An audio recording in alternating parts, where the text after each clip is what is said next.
Detection start होगी 5 second बाद। Start. महोदय, हमारे जीवन में संगीत का व्यापक स्थान है।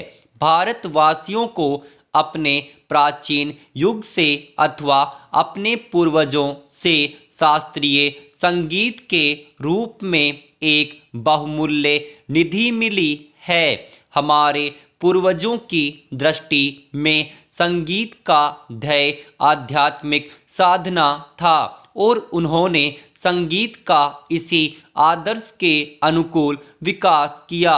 हम कह सकते हैं कि हमारे देश में यह कला पूर्णता के शिखर पर पहुंच चुकी थी।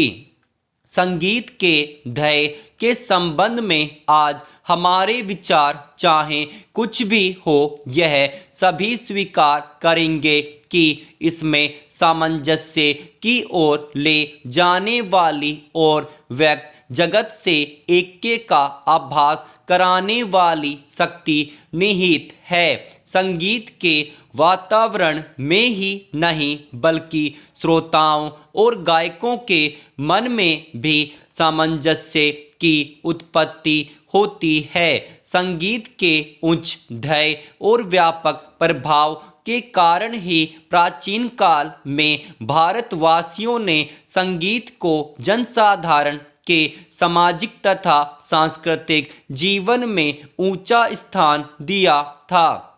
शायद ही कोई ऐसा भारतीय त्योहार या उत्सव हो जिसमें संगीत का आयोजन न होता हो। संगीत जन्म से मृत्यु पर्यंत हमारे साथ रहता है। हमारे सभी रीति रिवाजों में इसका कुछ न कुछ स्थान है। शताब्दियों से हम संगीत के प्रशंसक तथा उपासक रहे हैं और हमने इसकी गणना सदा मानव की उच्चतम साधनाओं में की है।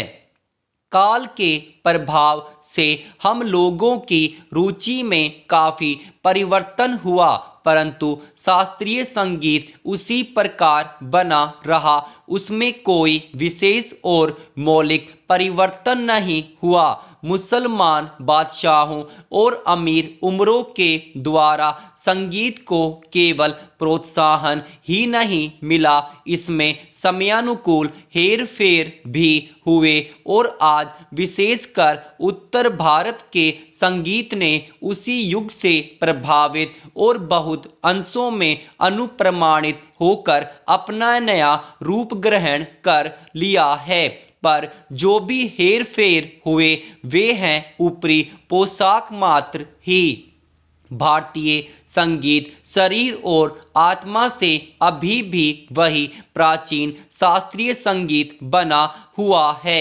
ऐसी आशा की जाती है कि इसमें अभी भी इतनी शक्ति है कि यह अपने को एक बार फिर आधुनिक वातावरण के अनुकूल बना लेगा। प्राचीन संगीत कला भारतीय रजवाड़ों के दरबारों में उनके आश्रय से पनपती रही। यह स्वीकार करना होगा कि भारतीय नरेशों द्वारा दिए गए प्रश्य के कारण संगीत लुप्त होने से बच गया, परंतु यह भी मानना पड़ेगा कि इन वर्षों में भारत की जनता का शास्त्रीय संगीत से बहुत कम संपर्क रहा। अतः जनता और हमारे परंपरागत सर्वश्रेष्ठ संगीत के बीच एक खाई पैदा हो गई। यदि हमें संगीत को जीवित रखना है और सहसों वर्ष पुरानी इस अमूल्य परंपरा की रक्षा करनी है तो हमें इस खाई को पाटना होगा। यदि यह आवश्यक हो तो शास्त्रीय संगीत में ऐसे संशोधन करने में कोई बुराई नहीं जिनके फलस्वरूप यह लोकप्रिय बन सके। इसके साथ ही जनसाधारण को भी शिक्षित करने की आवश्यकता है जिससे उनकी रुचि अधिक परिष्कृत हो सके और वे शास्त्रीय संगीत का आनंद उठा सकें। भारत गणराज्य में नरेशों अथवा रजवाड़ों का अच्छा स्थान है। महोदय, आधुनिक युग की एक बड़ी देन यह है कि हम किसी भी चीज की बहुत प्रतियां बना सकते हैं। प्राचीन काल में यदि कोई पुस्तक लिखता था तो ग्रंथ की हस्तलिखित प्रति एक ही होती थी। उसकी यदि प्रतियां बनानी हुई तो दूसरे आदमी को पूरा ग्रंथ लिखना पड़ता था, जो बहुत ही व्ययसाध्य और श्रमसाध्य काम होता था। आज किसी ग्रंथ या वस्तु की प्रतियां केवल मुद्रणालय में ही नहीं बल्कि अन्य प्रकार से भी बन सकती है। एक का अनेक बना देना आज एक खेल सा हो गया है। यदि किसी अच्छे नाटककार ने मंच पर अच्छा खेल दिखलाया तो उसकी बड़ी ख्याति हुआ करती थी, पर वह नाटककार एक ही स्थान पर अपना खेल दिखला सकता था और यह भी नहीं कहा जा सकता कि एक ही खेल को यदि वह फिर से दिखलाना चाहे तो उसे उतनी ही कुशलता से दिखला सकेगा जितनी कुशलता से उसने पहली बार दिखलाया था। आज केवल यही नहीं कि नाटककार के चित्र की प्रतियां बहुत बन सकती है बल्कि उसके चलचित्र की प्रतियां बनती है और साथ साथ उसकी वाणी भी सुनने में आ सकती है और वह केवल एक स्थान पर ही नहीं बल्कि संसार के एक कोने से दूसरे कोने तक जहां चाहे सभी स्थानों पर और जितनी बार चाहें सुन सकते हैं और देख सकते हैं। इसी का नाम साधारणतः फिल्म हो गया है। फिल्म में बड़ी शक्ति है। यदि अच्छे पात्र, अच्छे कथानक और अच्छा आदर्श दिखलाया जाए तो उसका प्रभाव बहुत ही अच्छा पड़ता है, जैसे किसी भी अच्छे नाटक का।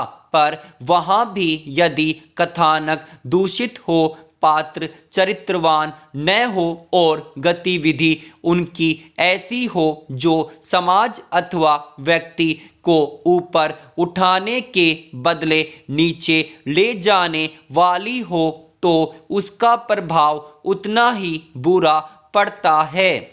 नाटक तो एक आदमी एक स्थान पर करके उसका भला या बुरा प्रभाव वहाँ बैठे हुए लोगों पर ही डाल सकता है।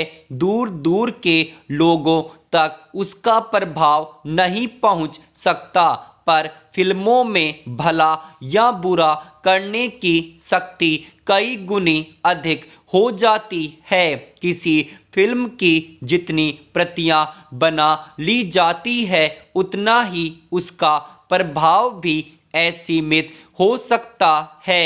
इसलिए यह आवश्यक हो गया है कि जिस चीज में इतनी शक्ति हो उसका उपयोग इस प्रकार से किया जाए कि उससे अच्छे से अच्छा फल मिले और उसमें किसी प्रकार की बुराई न आने पाए। आज सिनेमा का उपयोग 3 कामों में होता है: शिक्षा, मन बहलाव और प्रचार। ये तीनों काम जीवन में महत्वपूर्ण है। सिनेमा का उपयोग शिक्षा के काम में जितना बढ़ेगा उतना ही हो सकता है, पर शर्त यह है कि कथानक शिक्षाप्रद हो और जो पद्धति अपनाई जाए वह ऐसी हो जिसके द्वारा शिक्षार्थियों को सच्ची शिक्षा मिल सके। जब मैं शिक्षा शब्द का उपयोग करता हूँ तो मेरे ध्यान में केवल बच्चों की ही शिक्षा नहीं है,